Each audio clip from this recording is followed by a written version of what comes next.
Okay, first of all, apologies. I've sort of semi-lost my voice, so I'll do my best to get through as much of this as I can, but Emma might have to take over. Um, okay, so we're going to talk about our story. Where has Women in BIM come from? What are we doing? And what are we trying to do? So myself, I'm the Global Vice Chair, so until I took up this position at the beginning of the year, I was Irish regional lead. From when I moved back to Ireland in September, I was part of the core team for 2 years in the UK. So as Global Vice Chair, my role is to coordinate with our regional leads, to coordinate with our core team, most of whom are based in the UK, but our chair, Rebecca, is based in Australia, and we have regional leads across the world. My role at the minute, I'm Digital Construction Manager with ACB Group, so we are generally a Tier 2 subcontractor in the roofing and cladding industry. So, Women in BIM, so event-wise, so we try to support events. We've created a number of partnerships over the last number of years. We've been engaged with Digital Construction Week since it started. We were involved with CETA BIM gathering last year where myself and Pam did a keynote. London Build, BIM Show Live coming next year, or well, we've been engaged again since the beginning, but with the next one coming forward. We're engaged with the UK BIM Alliance, so we are one of the community groups that David mentioned that feeds into the alliance, and we're heavily involved with CETA and to try and promote Women in BIM message, but also to promote CETA in areas where they might not necessarily have reached it as yet. So about the group, we've over so it started off, I'm going to get it wrong now, I think it's about 8 years ago as a LinkedIn group. So Rebecca set it up 8 years ago. 4 years ago we came together and formalised it as a database to try and to collect information, to collect names and lists of people and where they are, and to try and connect them. So I'll go into that in more detail. So the database currently has over 300 members across 31 countries, and then we also have a supporters list. So if you're not eligible to register for the database, or if you don't want to register for the database because some women don't feel like they want to, you can register to get our newsletters, not by signing up to the mailing list. And this gives you an idea of where our membership is mainly based. So over 150 of our members are based in the UK, with the majority then following. As you can kind of see, the darker it is, the more members we have. We have only 21 registered members in the Republic at the moment. That's something that we want to create, to raise, which I'll explain more about that. That's why Emma has come on board as Irish Regional Lead. Okay, so the idea of the database, so we want to connect women in BIM. What we're doing is very diverse, as in digital construction touches on all areas of construction. So my background, for example, is architectural technology, but we have women in digital construction. We have May, who's doing a keynote later on, so she's a lawyer. Like, there's so many different roles. So we want to connect these people with people that they can learn from. So whether that's by discipline, by area, so you might want to just meet people locally to you. There's various other fields that we have on the database that we're then going to expand the website. So we're in the process of expanding the website to allow people to be able to reach out to other people. Again, it's something that you will have the option to opt out of that if that's not something that you're interested in. And really, really part of something that we're trying to promote, 61% of the database are willing to get up and speak. So if you're having a problem sourcing female, or sourcing any sort of speaker, whether it's male or female, we will do our best to help you. We'll try and find the person that is most relevant to talk about what you want them to talk about. So again, our mission, to create that global online community to attract more women into construction. So you might say, why a women in group? Why have it? There's plenty of strong women in construction. That's great. Women in construction only represent 10% of our industry. 6% of those when we go down to professional roles. We need to get more women in, and at the minute it's not being sold. So there's a massive skills shortage. I can't remember the exact figures. I know I get from last year, that presentation that myself and Pam did, but to produce the amount of construction that we need to produce for Construction 2020, we're not going to do that without creating more diversity and reaching more people. And so we're a group obviously specifically focused on women. The other issue I have is retention. Women in senior roles in construction, I don't know the exact figures, I don't have them off the top of my head, but it's not high enough. We need to create more visibility and more, I'm not saying quotas, but there needs to be more of an opportunity for women to get into those senior roles and for that to be visible. So how we're trying to achieve this, we want to support and mentor each other. So like one of the things that I found great about the group and being part of the core team is to meet up with other women and to get other people's experiences of how they've progressed through their roles. And that's something that Emma's going to share later on. Networking and creating visibility. So this is something that we've largely focused on in London over the last 2 years. We're doing our first networking event in the UK outside of London next week in Manchester. In Australia, we've had networking events. I think there's been 3 this year. We've also partnered with Built. So Built in Australia this year, there was a networking event. I think it was a lunch. There's also, we try and, like if you're going to AUs, for example, next week, there are opportunities to connect with other women in groups there, and that information has gone out on our last newsletter. So that's things that we try and promote things that are going on. So the CETA events, we always have them in our newsletter just to try and get this information to people that it might not necessarily reach otherwise. So our plans for Ireland, we want to hold multiple networking events in 2019. We're furthering our partnership with CETA. So since I moved back, I moved back to Ireland last September, and I got back into work in November. But I attended the CETA events as just to keep my toe in the water, to kind of just reconnect, to network with people. And then we want to engage with second and third level education, which if we have time, Emma might speak some more about previous experience that she's had with that. So with that, I'm going to introduce Emma. Emma is Managing Director of Digital Build Consultants. Sorry, Emma. And she's the Irish Regional Lead. I'm going to leave it at that. Just did it. You made it. Sorry.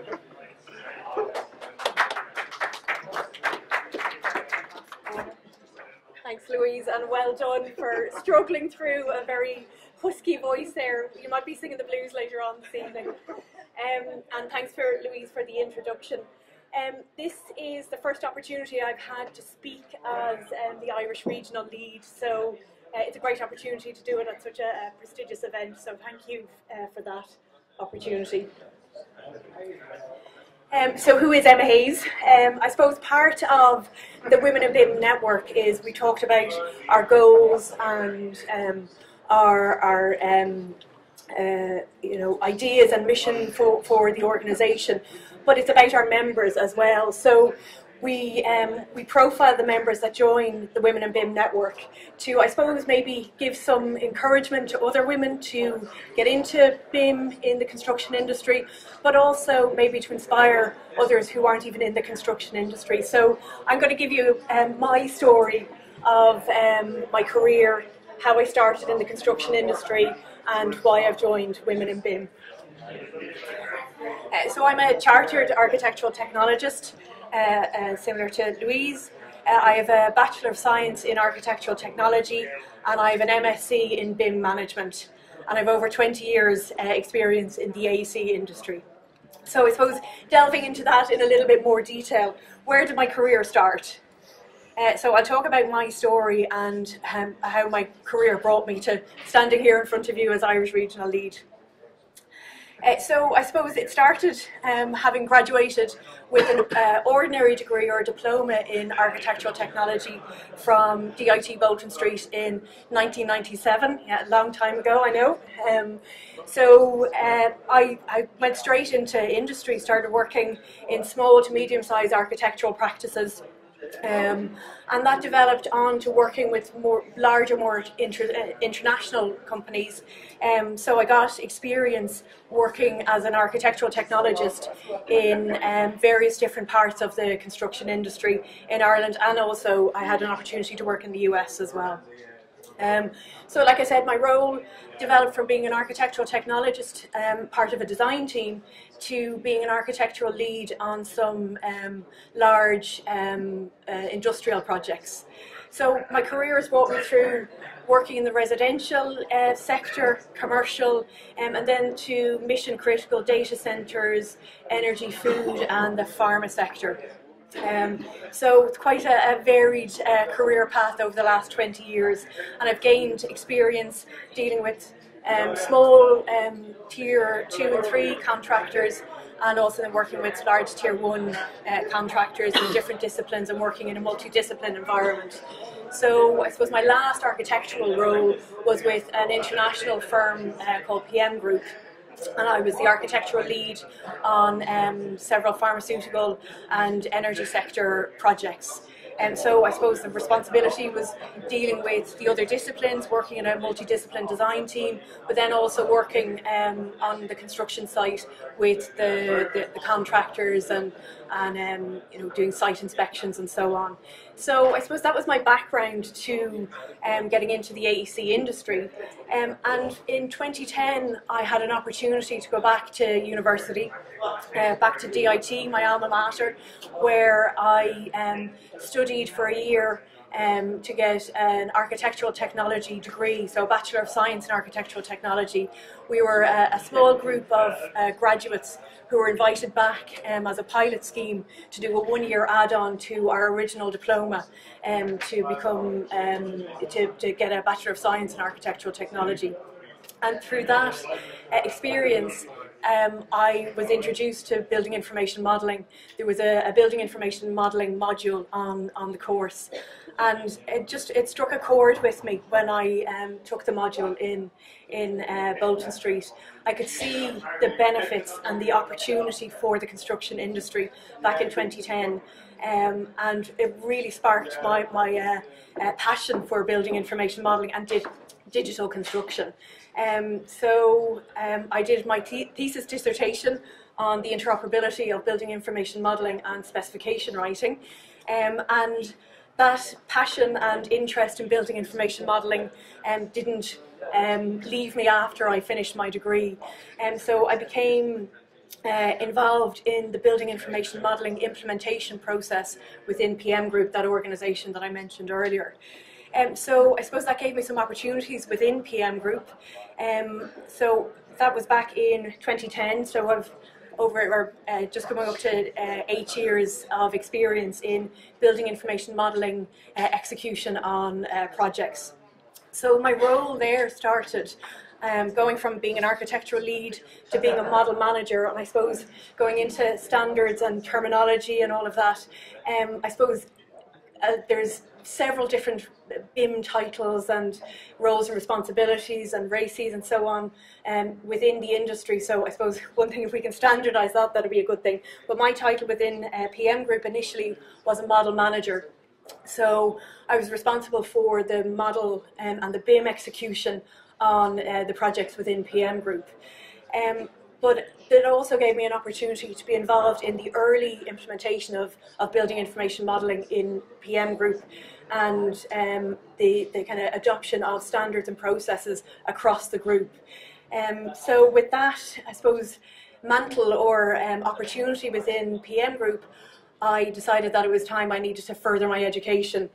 So in 2013, I joined the BIM Masters Management course in Middlesex University, which was a distance learning course. So that, I suppose, gave me the further knowledge and insight into building information modelling processes and the benefits to adopting BIM on construction projects. And I was appointed as the group BIM manager for PM Group in 2015. And that was a fantastic opportunity to really drive BIM implementation within the organisation, and also through the projects that PM Group were involved in.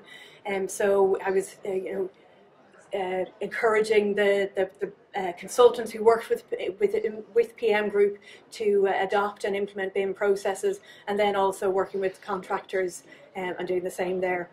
But I suppose one of the biggest challenges of being the group BIM manager for an organisation like PM Group was trying to standardise the adoption of building information modelling processes across a large organisation in several different jurisdictions. So PM Group have 18 offices internationally in Europe, US and Asia. So it was trying to get the culture within the organisation to adopt and work together collaboratively using BIM processes. So that was the challenge. It was very successful, and it was a very exciting opportunity for me to learn about the BIM processes.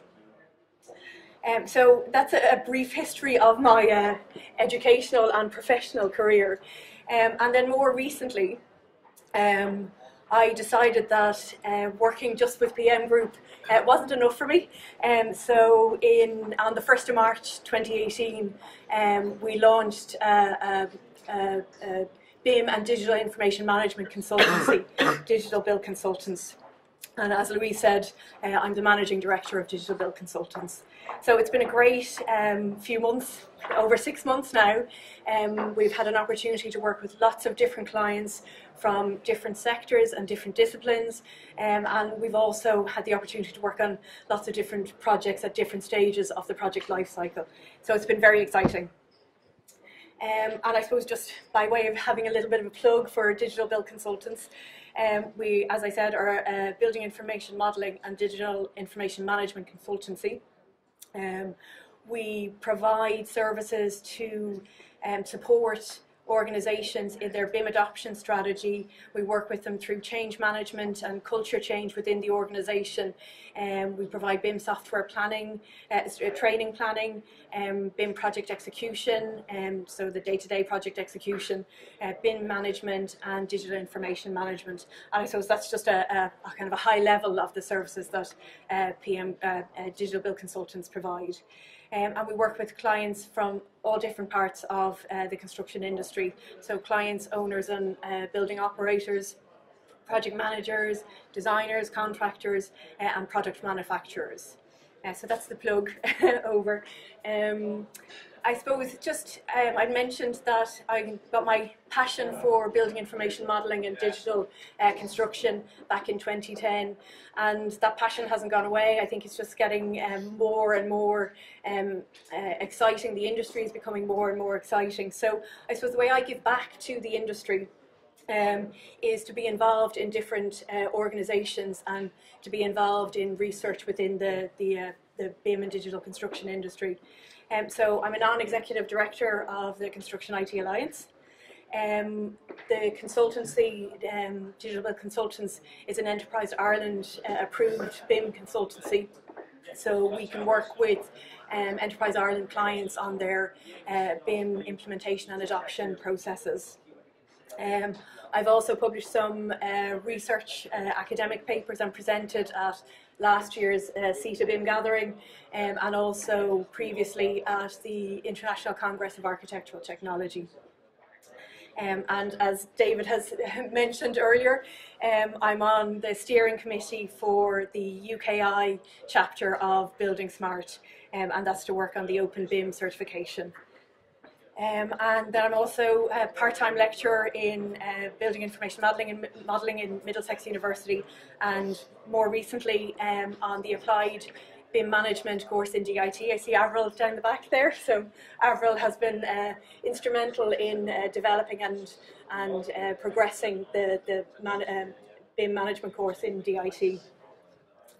And I suppose just to finish, there's kind of extracurricular things that I'm involved in, and it keeps me on, I'm included in the BIM industry, or the BIM things that are going on. So I'm a judge on the BIM Excellence Award for the Irish Construction Excellence Awards. I was on the working group for the BIM Innovation Capability Programme that was through CETA and was supported by Enterprise Ireland. And I've published some articles in BIM Ireland and Irish Building Magazine. And then lastly, and I suppose this is the reason why I'm here today, is that I'm an active member of BIM user groups and social media networks, and the most important one on that is Women in BIM, as I'm going to be the regional representative for Women in BIM. So why did I join Women in BIM? I suppose that's the key to this presentation. As Louise has mentioned, there are lots of really important and relevant goals and the mission for Women in BIM. But for me, it was to connect with peers from around the world and to learn about their BIM experiences and also to share thoughts and ideas. So it's a great opportunity for women, and there is an opportunity for men to join the Women in BIM as a supporter. But it's a great opportunity to connect and share thoughts and ideas and support each other in the construction industry. It's also an opportunity to develop women's careers in BIM, and I say hopefully, I really think we can keep women in industry if we can share our knowledge and experience of the construction industry and show them the opportunities that are available to them within the construction industry. And I suppose most importantly, to try and address the gender diversity issues in the construction industry. We have all seen the research about having diversity within our organisations, on our boards of management and so on, that you get a much better core group of people making the right decisions about organisations and strategy and about business going forward. So that's why I've joined, and hopefully in 2019 we'll get more Irish members for the Women in BIM network, and we can start networking and sharing ideas and also getting to know each other as well. So thank you very much. Any questions? I'll just open it if I may. Just with regard to women in BIM and women in BIM in industry, there's 3 of the local authorities in the Dublin area, the chief architects are women, including my own boss, who's here in Transport Infrastructure Ireland. So at that level, at the moment, there is women hold that kind of level, that grade within organisations. Is there anything you think they could do to actually bring the level up of women within the discipline of architecture and architectural technology? So are you asking, John, within the local authorities or within the industry in general? Well, very much within the public sector. So I guess what I'm saying is there are women at very high level within the organisations already, and it's great to see it. And in your own organisation as well. So I guess what I'm asking is there anything you can see those particular individuals doing to actually help lift the number of women in architecture and in engineering? Yeah. Do you want to answer that, Louise? I think visibility is the key thing. It's putting yourself out there. I don't know about any of you, but this is my worst. The fear of getting up behind a podium like this, it's not my comfort zone. Put me in a room with a Revit model and have to do a clash meeting, I can do it, but put me up in front of a podium and I just freeze. Visibility, I think, is the big thing. Getting out earlier, getting out into schools, I think is a massive thing, because like that, to be honest, architecture is probably one of the most diverse, as in gender diverse, courses. I know from speaking to some of the educational representatives that have been here over the last 2 days and previously, that engineering, quantity surveying, it's significantly less. So to trying to raise those roles as well. It's not just architecture does seem to be the most gender diverse. I don't know the exact numbers, but I know it is. Like, for example, in my year in Bolton Street, there was far fewer female members in architectural technology than there was in architecture. Architecture would have been pretty close to 50-50. whereas we were maybe 10% if that. Yes, just that visibility and to promote that, like that's absolutely fantastic that there's women in those high roles, but it's not the norm, unfortunately. And from my own experience, I did my summers in Cavan County Council a few years ago at this stage, but I think that possibly the way local authorities work or public sector works is more flexible, and to get that into construction at site level might be a little bit more difficult than it would be at that high level. I'm very lucky in that there's always been, the companies that I've worked for, there's always been mentors and both young from a point of that there was young directors or young people in high level positions, but also female. And to have that as to be able to see like this is something that I can aim for. I can be an associate director in 10 years because that's something that's open to me, or I can be a director because I'm a, or I can, for whatever reason, just to know that there's not a barrier there. So yeah, visibility for me is the main thing that we need to get out there and to show other people that it is possible. So I think what I'm hearing you say is that it seems to be very much more prevalent in the public sector and not so much in industry. I think it's a little bit. I don't think it's as well represented in my own experience of industry. I would gladly be corrected if anyone else has another opinion on that. But that's. And I would need to reiterate one of Louise's points about mentors. I think mentors are really important to encourage women into the industry, but also to retain them in the industry and give them opportunities, or certainly let them know that there are opportunities. And mentors don't need to be women mentoring women. It can be men mentoring women, women mentoring men, but that there are the support. There is the support out there in industry to retain people. And I think another point, and you mentioned it about the education and getting out to the schools, secondary and third level or whatever, and showing them that the construction industry isn't all about muddy boots and hard hats, that there are opportunities within the construction industry that would suit a lot of aspirations, and to try and sell that story to the students. Particularly digital construction, because like that, there's so many people that want tech roles these days. There are tech roles in construction. Come and talk to us about them. We want to. You're not going to be sat in a cold office on site. Although we've all done days like that, where you're actually at the forefront. You're pushing technology. You're building something digitally before people have to build it on site. So I think that message needs to be communicated. That's something that I said last year, and I know it's something that CETA are also pushing, is to try and get that image across too. So what I would probably take back from today, and what I would take back, is that mentoring programs are all important. Yeah. As a key driver for this. Yeah, absolutely. And branding, I think the point you're making is, I think the industry has a poor brand. Yes, absolutely. It is this kind of dirty, tough, which is not actually true. As you say, there's fantastic opportunities and fantastic work. You listened to Alain's talk this morning, and the great things. I mean, it's as exciting as building a piece of software. Exactly, it's when you look building at something real. when the things are going on with virtual reality, and you get to go and play in a BIM cave, it's not all boring. Yeah, and I think even construction-based roles now are becoming more glamorous, if I could use a better word. A lot of the construction sites now, they're not canteens with jumbo breakfast rolls, as you were talking about earlier, David.